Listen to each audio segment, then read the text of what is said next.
ونستغفره ونعوذ بالله من شرور أنفسنا ومن سيئات أعمالنا من يهده الله فلا مضل له ومن يضلل فلا هادي له وأشهد أن لا إله إلا الله وحده لا شريك له وأشهد أن محمدا عبده ورسوله أما بعد الحمد لله বছরের শেষে হলো একেবারে শেষ মুহূর্তে হলো জিকের অনুষ্ঠান আল্লাহ তাআলা জিয়ে রাখার তৌফিক দিয়েছেন। এজন্য আল্লাহর শুকরিয়া আদায় করি আলহামদুলিল্লাহ। আমি মনে করি পূর্বাঞ্চলবাসীর জন্য জিকে একটা বিরাট সুযোগ দিন জানার জন্য। প্রতি বছরই এখানে ওলামারা একত্রিত হয়। যেখানে ওলামারা একত্রিত হয় সেখানে অনেক কিছু শেখার আছে। একটু আগেও জনপ্রতিনিধির কাছ থেকে আপনারা শুনেছেন, তারাও এখানে আনন্দের সাথে একত্রিত হন এবং তারাও আপনাদের সাথে শরীক হন। এই সুযোগ সাধারণত আপনারা অন্য সময় পাবেন না। আল্লাহ তৌফিক কামনা করে আমরা মনে করি যে ভবিষ্যতে ইনশাআল্লাহ এর ধারাবাহিকতা বজায় থাকবে, আমিন। যে বিষয়টি আমাকে আলোচনা করতে বলা হয়েছে, বিষয়টা অনেকটা একাডেমিক। একাডেমিক কেন বলছি? একাডেমিক বলছি এই জন্য যে এটা একটা যেন ইতিহাস হয়ে গেছে অনেকের কাছে এখন। আর এটা আলোচনা করা মানে হচ্ছে পুরাতন কাসুন্দি নিয়ে হুজুরে আলোচনা করতেছে। নাউজুবিল্লাহ। ইমানদার কিন্তু বিশ্বাস করতে পারে না।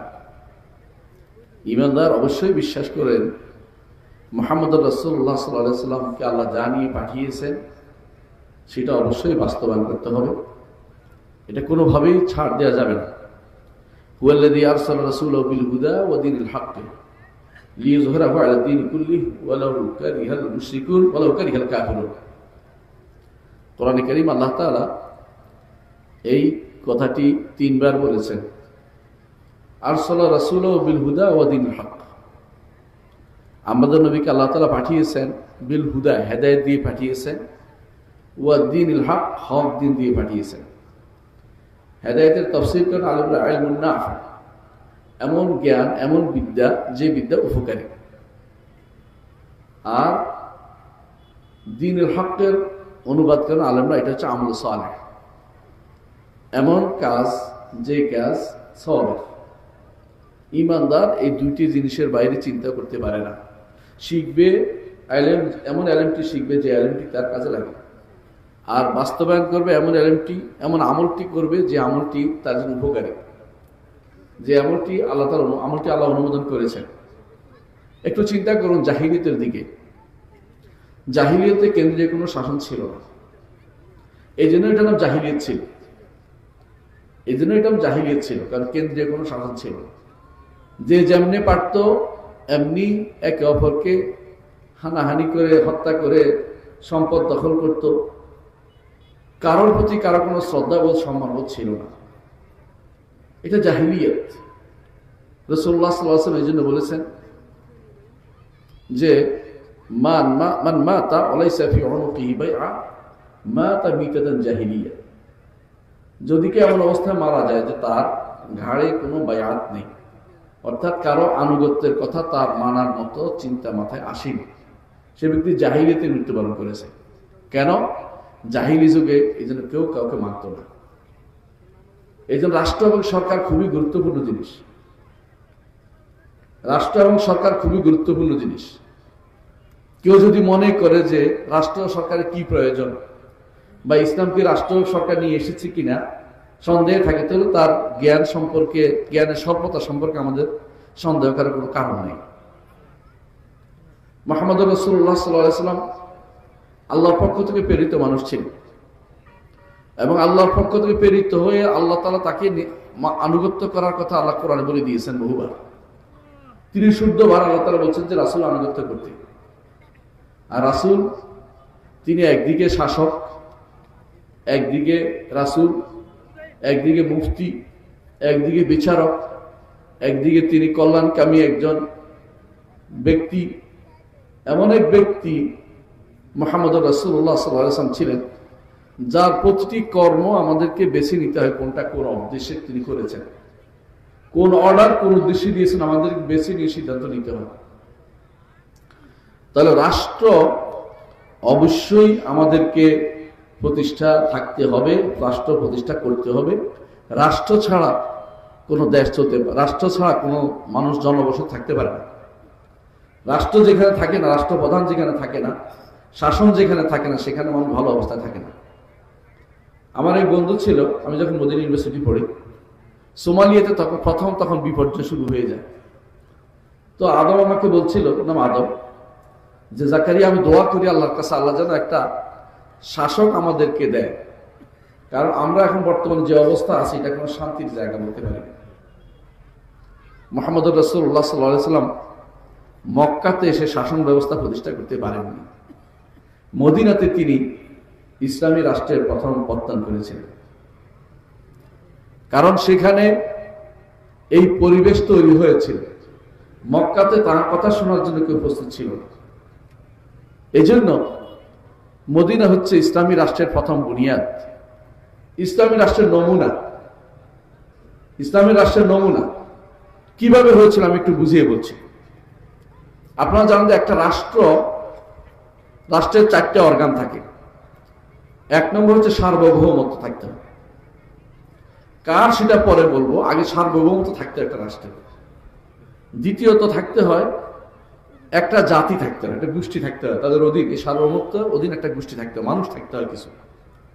মানুষ না থাকলে কার উপর আপনি শাসন করবেন। দ্বিতীয়ত একটা সরকার ব্যবস্থা থাকতে হয়, একটা ব্যবস্থা থাকতে হয়, কর্মকাণ্ড পরিচালনার মধ্যে কিছু নীতি থাকতে হয়, এটা থাকতেই হয়।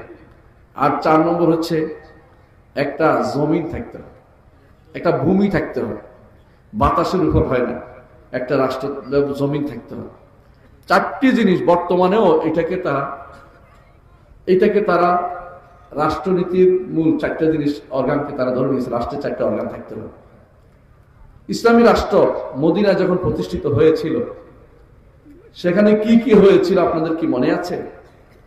সিয়াদা ছিল, সার্বভৌমত্ব ছিল, তবে আল্লাহ ছিল। সেখানে একটা জাতি ছিল, সেরা ছিল শ্রেষ্ঠ জাতি। তারা হচ্ছেন শ্রেষ্ঠ জাতি, তাদেরকে আল্লাহ তাআলা নিজের কোরআনে কারীমে শ্রেষ্ঠ বলে ঘোষণা করেছেন।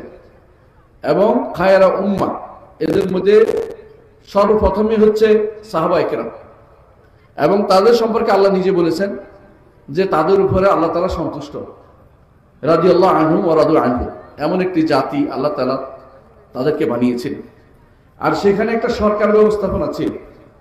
আমাদের নবী একাধারে তিনি বিচার করতেন, অর্থনৈতিক ব্যবস্থাপনা চালাতেন, রাষ্ট্র পরিচালনা করতেন, যুদ্ধ পরিচালনা করতেন, এমনকি সৎ কাজের অসৎ কাজে নিষেধ করতেন, দাওয়াত দিতেন, দাওয়াতের জন্য যত প্রচার প্রসারের জন্য লোক পাঠাতেন, সার্বিক যত কাজ সেটা আমার নবী করেছেন। এজন্য এই রাষ্ট্র সার্বিকভাবে বলতে পারে যে পুরো মদিনা একটা রাষ্ট্র জায়গা ছিল। অর্থাৎ ইসলামী রাষ্ট্রের যদি কোনো তুলনা আপনি দেখতে চান, একটা নমুনা দেখতে চান, তাহলে মদিনার রাষ্ট্র ছাড়া আর কোনো রাষ্ট্র আপনি সুযোগ পাবেন না। প্রথম মদিনা রাষ্ট্র ছিল সত্যিকার একটা ইসলামী রাষ্ট্র।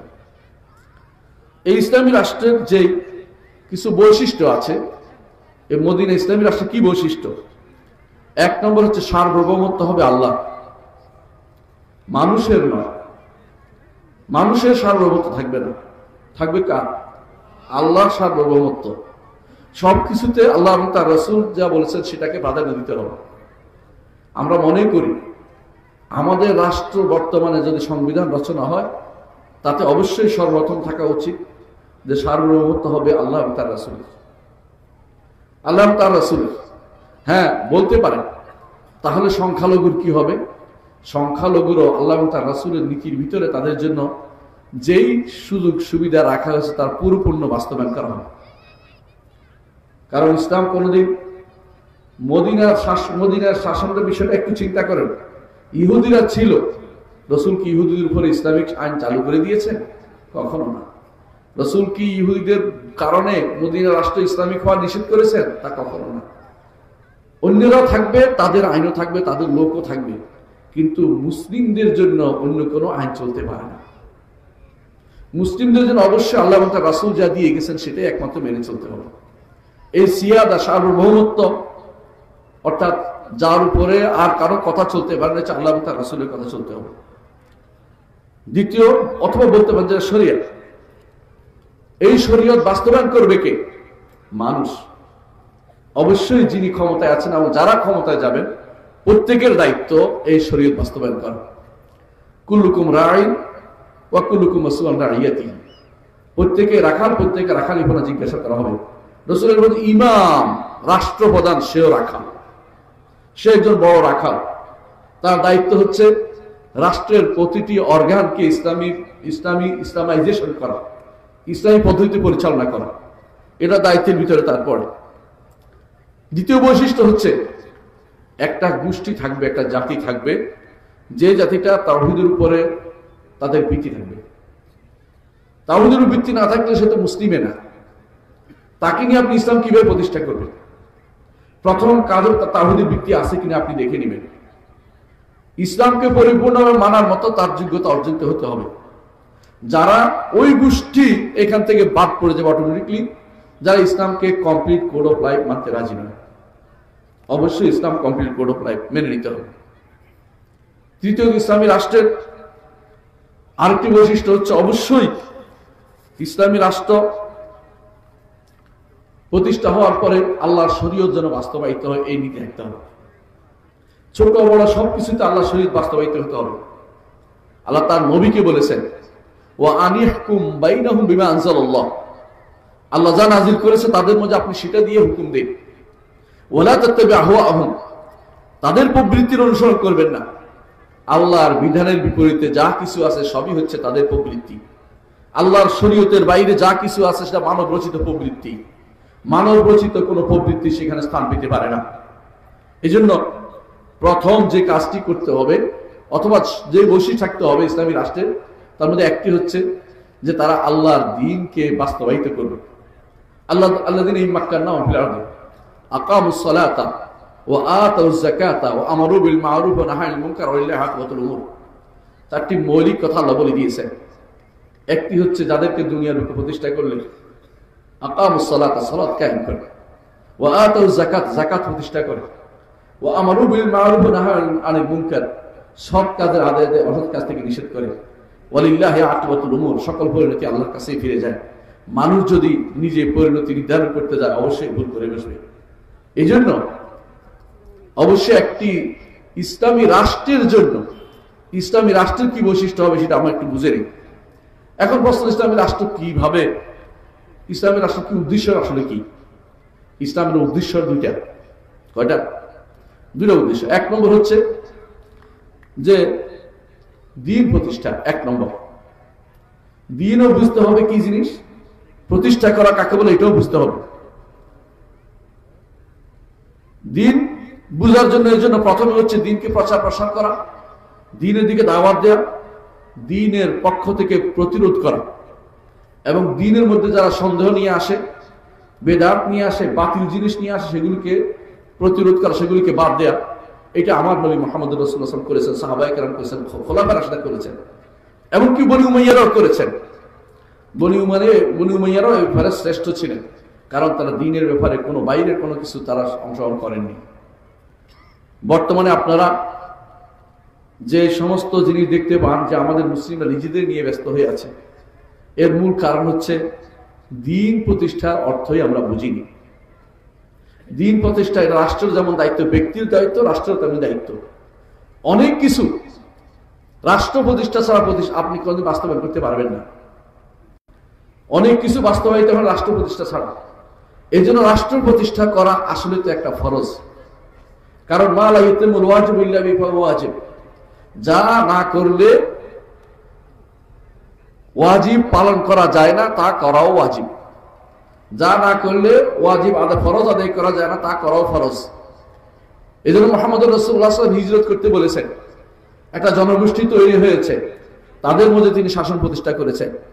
রাসূলুল্লাহ সাল্লাল্লাহু আলাইহি ওয়াসাল্লাম দুনিয়া থেকে চলে যাওয়ার পরেই সাহাবায়ে কেরাম পরবর্তী রাষ্ট্রপ্রধান নির্বাচন না করে তারা রাসূলুল্লাহ সাল্লাল্লাহু আলাইহি ওয়াসাল্লামকে কবরে দেননি। এটা এত গুরুত্ব যে এটাকে গুরুত্ব দিয়ে দেখতে হবে। আমরা রাষ্ট্রপ্রধান অবশ্যই নিযুক্ত থাকতে হবে, তবে এই রাষ্ট্রপ্রধান নিযুক্ত হতে হলে রাষ্ট্রপ্রধানের কি উদ্দেশ্য থাকতে হবে একটা রাষ্ট্রে, সেটা আমাকে জানতে হবে। এক নম্বর হচ্ছে অবশ্যই দিন প্রতিষ্ঠা তার প্রথম উদ্দেশ্য থাকতে হবে। দিন প্রতিষ্ঠা তার প্রথম উদ্দেশ্য থাকতে হবে। আর দিন প্রতিষ্ঠা হচ্ছে দিনকে জানা, বুঝা, প্রচার প্রসার করা। আর দিন থেকে মানুষের যে সন্দেহ, ভুল আকীদা, সেগুলো দূর করা, বাতিল দূর করা, বেদাত দূর করা। 3 নম্বর হচ্ছে দিনের আশেপাশে যে আক্রমণ আছে সেগুলো প্রতিহত করা। এগুলি লাগবেই। দ্বিতীয়ত বাস্তবায়ন করা, দিন বাস্তবায়ন করা। একটা হচ্ছে জানানো, একটা বাস্তবায়ন করা। কিভাবে বাস্তবায়ন করবে? আল্লাহর শরীয়ত বাস্তবায়ন করতে হবে, হুদুদ কিসাস বাস্তবায়ন করতে হবে, সবই উদ্দেশ্য। তবে আল্লাহর বিধানকে বাস্তবায়ন করার জন্য একটা রাষ্ট্রে একটা মহা উদ্দেশ্য থাকে, বড় উদ্দেশ্য থাকে। তাহলে আমরা বুঝতে পারলাম যে ইসলামী রাষ্ট্র যদি বাস্তবায়ন করতে হয়, প্রতিষ্ঠা করতে হয়, তাহলে কয়েকটা জিনিস লাগবে। যারা বাস্তবায়ন করতে আজ আগ্রহী তাদেরকে আনতুমিনা বিল্লাহি রাব্বান, আল্লাহকে রব হিসেবে মানতে হবে, মুহাম্মদ রাসূলুল্লাহ সাল্লাল্লাহু আলাইহি ওয়াসাল্লামকে রাসূল হিসেবে নিতে হবে, মুহাম্মদকে, ইসলামকে একমাত্র জীবন ব্যবস্থা হিসেবে বাস্তবায়ন করতে হবে। এখানে আর কোনো নীতি আসতে পারবে না, আর কোনো নীতি আসতে পারবে না। সমাজতন্ত্র আসবে না, গণতন্ত্র আসবে না, এবং আর কি সেকুলারিজম আসবে না। তারপরে দেশাত্ম কত রকমের বাদ আছে না, যাবতীয় বাদ এবং যাবতীয় ইজম সব বাতিল। এগুলো যদি না হয় তাহলে আপনি ইসলামকে প্রতিষ্ঠা করতে পারবেন না। ইসলাম আসছে কি জন্য? লিইয়ুযহিরাহু আলাদ দীনি কুল্লি, সমস্ত মতবাদের উপর ইসলামকে প্রতিষ্ঠা করার জন্য। আপনি যদি এইটাও মানেন ওইটাও মানেন তাহলে আপনি ইসলামকে পরিপূর্ণ মানতে পারলেন না। ইসলামকে মানতে হলে পরিপূর্ণভাবে মানতে হবে। ইসলামের অর্ধেক মানে অর্ধেক না মানলে আল্লাহ কোরআনে কারীম বলে দিয়েছেন, ফামা জাযাউ মান ইয়াফআলু যালিকা মিনকুম ইল্লা খিজিয়ুন ফিল হায়াতিদ দুনিয়া। দুনিয়ার উপর দুনিয়ার জীবনে তোমাদের অপমান নেমে আসবে। আজ আমাদের জন্য অপমান নেমে আসে, আমাদের সিদ্ধান্ত আমরা নিতে পারি না। কথা কখন সাদা বাড়ি থেকে আমাদের সিদ্ধান্ত হয়, কখনো কখনো কালো বাড়ি থেকে আমাদের সিদ্ধান্ত চলে আসে। আমাদের সিদ্ধান্ত আমরা নিতে পারি না। দূর দূরান্তের লোকেরা, কাফের মুশরিকরা আমাদের সিদ্ধান্ত চাপিয়ে দেয়। কারণ আমরা হয়ে গেছি ভেড়ার পালের মতো, আমরা হয়ে গেছি ভেড়ার পালের মতো, যাদের তো তাড়িয়ে বেড়াচ্ছে তারা। রাসূলুল্লাহ সাল্লাল্লাহু আলাইহি ওয়াসাল্লাম আমাদেরকে যা বলেছেন, তাতাদা আলাইকুম উমাম কামা তাতাদা আল আকালাতু আলা কাসআতিহা, জাতিসমূহ তোমাদের উপর হুমড়ি খেয়ে পড়বে, যেভাবে যারা ক্ষুধার্ত তারা খাদ্যের উপর ঝাঁপিয়ে পড়ে। সাহাবায়ে কেরাম বললেন, আবি কিল্লাতিন নাহনু ইয়া রাসূলুল্লাহ, হে আল্লাহর রাসূল আমরা কি তখন কম হব? রাসূলুল্লাহ সাল্লাল্লাহু আলাইহি ওয়াসাল্লাম বলেছেন, আনতুম কুসুব, তোমরা অনেক হবে, ওয়ালাকিন্নাকুম গুথাউন কা গুথাইস সাইল, তোমরা ভানে ভেসে আসা খড়কুটুর মতো হবে। কারণ আপনারা জানেন যে গাছের গোড়া থাকে মাটির নিচে, কিন্তু যে সমস্ত খড়কুটু বানে ভেসে আসে তাদের কোনো গোড়া থাকে না। এই গোড়া হচ্ছে ইসলাম। ইসলামের মধ্যে আমাদের কোনো অংশ নেই। আমরা সুযোগ খুঁজি কেমনে অন্য পদ্ধতিতে কোনো না কোনো ভাবে আমরা যেন ক্ষমতায় যেতে পারি, ক্ষমতায় টিকে থাকতে পারি। এই চিন্তা যতদিন পর্যন্ত আমার অন্তর থেকে পরিপূর্ণভাবে চলে না যাবে, ইসলামী রাষ্ট্র প্রতিষ্ঠা হওয়া সম্ভব না। আপনি সাময়িক উন্মাদনার যোগ হবে, শুধুমাত্র সাময়িক কিছুমাত্র আপনার মধ্যে সাময়িক একটা আবেগ আসবে, আমরা এই করে গে সেই করেন গে, কিন্তু কিছুই আপনি করতে পারবেন না। আপনাকে অবশ্যই একেবারে গোড়া থেকে শুরু করতে হবে। আপনার ভাই, আপনার বোন, আপনার মেয়ে, আপনার ছেলে, আপনার বাবা, আপনার সন্তান, সবাইকে এটা বুঝাতে হবে যে ইসলাম পরিপূর্ণ জীবন ব্যবস্থা। কোনো কিছু বাইরে থেকে ধার করার সুযোগ নাই। যদি ধার করেন আপনি ইসলামকে বুঝেননি, আপনাকে আবার ইসলাম ভালোভাবে পড়তে হবে, যেভাবে সালফে সালেহ বলেছেন। দ্বিতীয় যে কাজটি করতে হবে তা হচ্ছে আপনার বন্ধুত্ব, আপনার ভালোবাসা যেন একমাত্র ইসলামের জন্য হয়। আমাদের ভালোবাসা, আমাদের বন্ধুত্ব, আমাদের ঝান্ডা ইসলামের জন্য হচ্ছে না। এক একজনে এক এক নতুন ঝান্ডা নিয়ে আসছে, সব ঝান্ডা আমরা মেনে নিচ্ছি। এত বছর স্বাধীনতার পর থেকে আমাদের উপর দিয়ে যেই 4টা মূলনীতি চালু করে দেওয়া হয়েছিল, এগুলি কি আমাদের মনের কথা ছিল? কখনো না। আপনাকে যদি জিজ্ঞাসা করা হয়তো আপনি কি সমাজতন্ত্র মানেন কিনা, আপনি অসম্ভব। সমাজতন্ত্র নামক শয়তানতন্ত্র আমরা মানি না, আপনি নিজেই বলতেন। এই জাতীয় যে সমস্ত তন্ত্রগুলি আমাদের উপর দিয়ে চালিয়ে দেওয়া হয়েছে, একটাও ইসলাম মানে না। তাহলে মুসলিম দেশে যেটা চলছে, কার জন্য বন্ধুত্ব হচ্ছে, কার জন্য? আপনি যখন শপথ নিচ্ছেন, কি জন্য শপথ নিচ্ছেন? আপনি এই 4 মূলনীতি কুফরি নীতির উপর শপথ নিচ্ছেন। আপনি কি ইসলাম কায়েম করবেন আমাকে বলেন। আপনার পায়ের নিচে যেটা আছে এটা যদি না সরান, আপনি এটার উপর দাঁড়িয়ে থাকেন, আপনি এটা কোনোদিনে আপনি স্বাধীন হতে পারেন নাই। আপনি এখন হক কথা কখনো বলতে পারবেন না। এটাই হচ্ছে আজ আমাদের অবস্থা। আমরা হক কথা বলতে পারি না কেন? ইসলামকে আমরা মূল থেকে বুঝি নাই। ইসলামকে আমরা পরিপূর্ণ বাস্তবায়ন করতে হবে মনে করি না। অনেকেই মনে করি রাষ্ট্রে ইসলাম কি দরকার? মসজিদে আছে, ওয়াজের মাহফিলে আছে, মাথায় টুপি আছে, হুজুররা আছে, ওয়াজ করে, মিছিল করে, মাশাআল্লাহ রমজান মাসে আমরা মসজিদে যাই, কিন্তু রাষ্ট্র চলবে অমুক তমুকের আমেরিকার কোন নীতিতে চলবে। এই নীতি যতক্ষণ মাথার ভিতরে আপনার ঢুকে আছে, আপনি ইসলাম বুঝেন নাই, কুফরি তন্ত্র লালন করছেন। আপনি কি বুঝেন সেটা? আপনাকে সেটা বুঝতে হবে যেটা কুফরি তন্ত্র লালন করছেন। সুতরাং ইসলামী রাষ্ট্র প্রতিষ্ঠা করার জন্য অবশ্যই আপনার যাবতীয় আপনার বন্ধুত্ব, যাবতীয় আপনার নেতৃত্ব ইসলামের উপর ছেড়ে দিতে হবে, অন্য কোনো কারো উপর ছেড়ে দিতে পারবেন না। তৃতীয় যে নীতি অবলম্বন করতে হবে সেটা হচ্ছে এমন একটি জাতি থাকতে হবে যে জাতিটি তাদের কিছু সওয়াব, এটা স্থায়ী কিছু নীতি আছে। এই নীতি কখনো পরিবর্তন করতে রাজি হবে না। 100 যদি কোনো 50%, 51% যদি বলে যে মদ চলবে, তাহলে মদ চলতে পারবে না। কারণ মদ আমাদের স্থায়ী হারাম। কথা বুঝছেন কিনা? 51% না, একেবারে 99% বললেও হবে না, কারণ মদ আমাদের জন্য হারাম। কথা বুঝাতে পারছি? ঠিক একটা উদাহরণ দিচ্ছি, শুধুমাত্র একটা উদাহরণের মদের কথা বলি, ঠিক সুদের কথাই বলেন। একেবারে 99.99 ব্যক্তি, একজন বাদে সবাই বলল। একজন কেন বললাম? উম্মতে মুসলিমা কোনদিন হারামের উপর, সুদের উপর, হারামের উপর ঐক্যমত হবে না, আমার নবী বলে দিয়েছেন। এই জন্য বলছি, যদি 99.99 যদি একমত হয়, তাহলে আপনি কখনো সুদকে হালাল ঘোষণা করবেন না। এটা সওয়াবের স্থায়ী জিনিস। এমন একটি জাতি হবে যে মুহাম্মদুর রাসূলুল্লাহ সাল্লাল্লাহু আলাইহি ওয়াসাল্লাম যেভাবে বলেছেন, যখন বলছে মদকে হারাম করা হয়েছে ঢেলে দিয়েছে, যখন বলছে সুদ হারাম করা হয়েছে আব্বাস হাজুর মেরে নিয়েছে, বলছে আমার প্রথম সুদ হারাম করা হলো আমার পরিবার থেকে, আব্বাস রাদিয়াল্লাহু আনহুর আব্বাসের প্রথম সুদ আমি মওকুফ করে দিলাম। রাসূলুল্লাহ সাল্লাল্লাহু আলাইহি ওয়াসাল্লাম সেটা করেছেন, কেউ সেটার বিকল্প কথা বলেনি। এরকম একটি গোষ্ঠী, ঈমানদার একটি গোষ্ঠীকে আপনি তৈরি করতে হবে ইসলামী রাষ্ট্র প্রতিষ্ঠা করার জন্য। দ্বিতীয়, যেখানে পরিবর্তনশীল জায়গা সেখানে শুধু পরামর্শ চলে, সব জায়গাতে পরামর্শ চলে না, সব জায়গাতে পরামর্শ হবে না। কথা বুঝাতে পারছি? আমরুহুম শুরা বাইনাহুম কথা বলে পরামর্শ চলবে, কিন্তু সংসদের যে নীতি আপনি অবলম্বন করেছেন, এই নীতির মাধ্যমে ইসলাম কখনো প্রতিষ্ঠা হবে না। কেন বলি বলেন? সংসদে এখন যাদেরকে আপনি নিচ্ছেন, তাদের সেই শর্ত কি পূরণ হয়েছে? 1 নম্বর শর্ত বিল ইজমা, সংসদের সদস্যগুলি মুসলিম হতে হবে। সংসদ বলে আর আহলে শুরা বলেন, পরামর্শ সবার এক মুসলিম হতেই হবে। 2 নম্বর, তারা অবশ্যই পুরুষ হতে হবে। এই 2টি শর্তের কথাই বললাম, বাকিগুলি বললাম না। 3 নম্বর আছে, তাদেরকে অন্তত ন্যূনতম ইসলাম সম্পর্কে জ্ঞান থাকতে হবে। এই 3টি জ্ঞান যদি আপনি দেন, কয়জন মানুষ খুঁজে পাবেন যারা আজ সংসদে যাওয়ার যোগ্যতা অর্জন করেছে? যারা ইসলামের কথা বলে তাদের মধ্যে দেখি অনেকে নারীকে ক্ষমতায় বসানোর জন্য ব্যস্ত হয়ে পড়ে, আবার তাদের মধ্যে অনেকে নারীকে ভাইস চেয়ারম্যান বানাচ্ছে, তাদের মধ্যে অনেকে নারী সংসদে নারীর একটা অংশ পাঠানোর জন্য ব্যস্ত হয়ে পড়েছে। এটা ইসলাম কখনো অনুমোদন করে না। নারীর জায়গা কখনো রাষ্ট্রপ্রধানও নারী হইতে পারে না এবং সংসদ সদস্য নারী হইতে পারে না।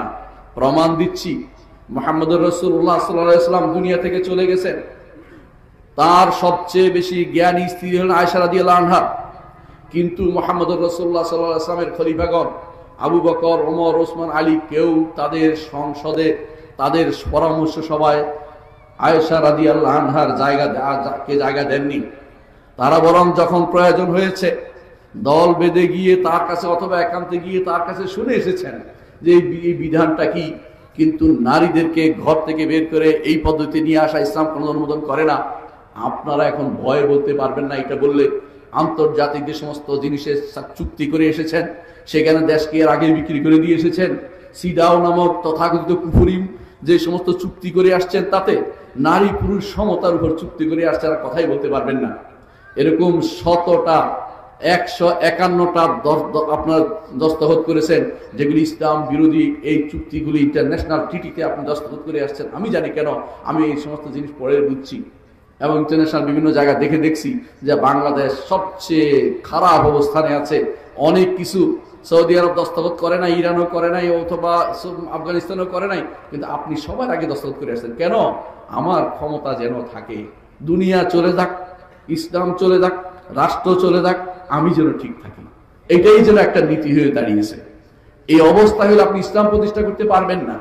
আপনারা আগে যাই বলে থাকেন ইসলাম প্রতিষ্ঠা, আমার প্রথমে চাই মানবতা, তারপরে চাই এটা, তারপরে 3 নম্বরে যাই ইসলাম কথা বলেন। আগে তো এটা বলেননি, এখন কেন বলছেন? আপনার কি ভোটের বেশি দরকার? এটা ইসলাম অনুমোদন করতে পারে না। আপনাকে ইসলাম সবার আগে রাখতে হবে। মুহাম্মদুর রাসূলুল্লাহ সাল্লাল্লাহু আলাইহি ওয়াসাল্লাম ইসলাম ছাড়া কোনো কিছুতে তিনি রাজি ছিলেন না। মুহাম্মদুর রাসূলুল্লাহ সাল্লাল্লাহু আলাইহি ওয়াসাল্লাম যা রাজি হননি, আপনি কোনোদিন অন্য কিছুতে রাজি হতে পারবেন না। সাময়িকভাবে মানুষকে বোকা বানাইতে পারেন, কিন্তু মানুষ সবসময় বোকা থাকবে না।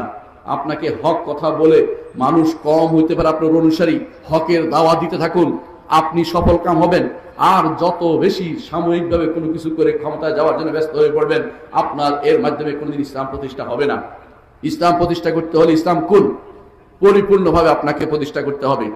মনে রাখতে হবে যে যাদেরকে আপনি সংসদে বসাবেন তাদের কিছু নীতিমালা আছে। বেনামাজি কখনো সংসদে যেতে পারে না ইসলামের দৃষ্টিতে, এবং ইসলামের দৃষ্টিতে বেনামাজি এবং যারা দ্বীন বুঝে না, আকীদা বুঝে না, আল্লাহ শরীয়ত বিরোধী, তাদেরকে আপনি সংসদে রাখতেই পারেন না কোনো ক্রমেই। এরা আপনার দ্বীনকে আরো নষ্ট করে দিবে। একজন রাষ্ট্রপ্রধান ইসলাম কিছু শর্ত দিয়েছে। একটা রাষ্ট্রপ্রধান অবশ্যই মুসলিম হতে হবে, যিনি ইসলাম মানেন এরকম মুসলিম। নাম কেউ আসতে মুসলিম হলে তাকে ইসলাম মুসলিম, তাকে রাষ্ট্রপ্রধান বানানো যায় না। দ্বিতীয়ত, তাকে অবশ্যই পুরুষ হতে হয়। আপনারা এত বছর ধরে নারী শাসনের ভিতরে আছেন, শাসক সাহস করে কোনোদিন বলেন নাই নারী শাসন ইসলামে নাই। বরং কেউ দুর্ভাগ্যের বশত কেউ এরকম টকশোতে বলে বসেছে নারী শাসনের বিষয়টি আবার আলেমরা যেন পুনরায় দেখে। কি দেখবে আলেমরা? শাশ্বত জায়গাতে কোনো পরিবর্তন হয় না। পরিবর্তন হয় এই রাস্তা কোন দিকে যাবে সেটা আলোচনা হইতে পারে। যে আমরা ট্রাফিকের জন্য যে ব্যক্তি অন্যায় করবে তার জন্য কত টাকা শাস্তি নির্ধারণ করবে, সেটা হইতে পারে। কিন্তু আল্লাহর যে সমস্ত বিধান নির্ধারিত আছে, আল্লাহর যে সমস্ত নীতি নির্ধারিত আছে, সেখানে কোনো পরিবর্তন ইসলাম অনুমোদন করে না। সুতরাং ইসলামী রাষ্ট্র প্রতিষ্ঠা হতে হলে আপনাকে অবশ্যই আগে ইসলামকে বুঝতে হবে, ইসলামকে মানুষের ঘরে পৌঁছাতে হবে, আকীদা ও বিশ্বাসকে ঠিক করতে হবে, ইসলামের নীতিগুলিকে বাস্তবায়ন করতে হবে। মনে রাখবেন, ইসলামের রাষ্ট্র প্রতিষ্ঠা হওয়ার জন্য যেই নীতিগুলো বাস্তবায়িত হয়েছে, একটা শাসক কিভাবে হয়েছে এটা আগে দেখেন। মুহাম্মদুর রাসূলুল্লাহ সাল্লাল্লাহু আলাইহি ওয়াসাল্লাম তিনি তো শাসক হয়েছেন, তাকে কিভাবে কেউ কি নির্বাচন করেছে? তাকে কি কেউ কোনদিন ভোটে দাঁড় করাইয়েছে? তো স্বতঃস্ফূর্তভাবে সমস্ত মানুষ তাকে মেনে নিয়েছে। এই স্বতঃস্ফূর্ততা হচ্ছে ইসলামের নীতি। স্বতঃস্ফূর্ত যদি না পাওয়া যায়, দ্বিতীয় নীতি হচ্ছে যে আবু বকর রাদিয়াল্লাহু আনহু করে গেছেন, রাসূলুল্লাহ সাল্লাল্লাহু আলাইহি ওয়াসাল্লাম রেখে গেছেন, যাদেরকে মজলিসে শুরা যাকে বলে প্রথম কক্ষ, উচ্চ কক্ষ তাকে নির্বাচন করে গেছেন। দ্বিতীয়ত, ওমর রাদিয়াল্লাহু আনহু আগের খলিফা নির্বাচন করে গেছেন দ্বিতীয় খলিফাকে, এটাও বৈধ ইসলামে। 3 নম্বর হচ্ছে যারা সুনির্দিষ্ট সংখ্যার ভিতরে সীমাবদ্ধ করে দেয় তার মধ্যেও নির্বাচন বৈধ। চতুর্থ, জোর করে কেউ ক্ষমতায় যদি এসে যায়, রাষ্ট্র নিয়ন্ত্রণ করে ফেলে, তাকেও ইসলাম মেনে নিতে বলে, তার বিরুদ্ধে প্রশাসন করে দেশের মধ্যে গন্ডগোল সৃষ্টি করতে ইসলাম বলে না। কিন্তু ইসলামের নীতি কিন্তু এটা নয়, কিন্তু এটা মেনে নিতে বলা হয়েছে। ইসলামের মূল নীতি হচ্ছে এটাই যে সেটা হবে স্বতঃস্ফূর্ততার মধ্যে। আর স্বতঃস্ফূর্ততা না হলে মানুষের মধ্যে যার গ্রহণযোগ্যতা ইমানের দিক থেকে বেশি, সেটাকে শুধুমাত্র বাড়িয়ে তুলবে। আজ ইমানের দিক থেকেই আমরা খুব দৈন্যতার মধ্যে আছি। এই জন্য সবচেয়ে বেশি দরকার ইসলামী রাষ্ট্র প্রতিষ্ঠার জন্য সবার আগে দরকার ইমানকে প্রতিষ্ঠা করা, সবার আগে দরকার ইসলামকে পৌঁছে দেয়া, সবার আগে দরকার আমাদের রাজনীতিবিদদেরকে ইসলাম সম্পর্কে জানানো যে আপনার নীতি ইসলাম বিরোধী কিনা আপনি দেখে নেন, আপনার এই বক্তব্য ইসলাম বিরোধী হয়েছে কিনা। আপনি ইসলাম বিরোধী হয়ে থাকলে ইসলামের কথা আর বলেন না। আপনি দুনিয়ার শাসকের মতো একটা শাসকের কাজ করে যাচ্ছেন। ইসলামী কাজ করতে হলে ইসলামিক কথা বুঝে শুনে আপনাকে সেই কাজটি করতে হবে। আল্লাহ আমাদের তৌফিক দান করুন। সুবহানাকাল্লাহুম্মা ওয়া বিহামদিকা আশহাদু আল্লা ইলাহা ইল্লা আনতা আস্তাগফিরুকা ওয়া আতুবু ইলাইক। আসসালামু আলাইকুম ওয়া রাহমাতুল্লাহি ওয়া বারাকাতুহু।